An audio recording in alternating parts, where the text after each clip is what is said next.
Привет, друзья!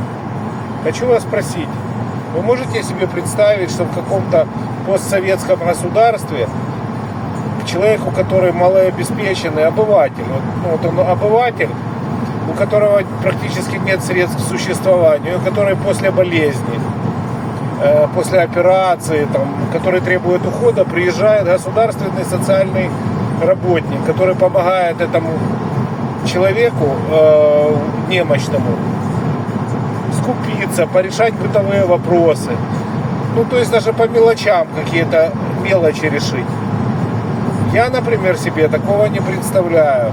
У нас даже родственник, родной родственник, для него сейчас проблематично получить разрешение за уходом, за инвалидом. Пройти в ТЭК нужны сумасшедшие взятки, потому что эти реально петухи, по-другому я назвать их не могу, они реально построили себе кормушку и требуют взятки с людей за это. Как вы думаете, стоит такая страна для того, чтобы за нее бороться? Которая не думает о людях, а вставляет людям палки в колеса.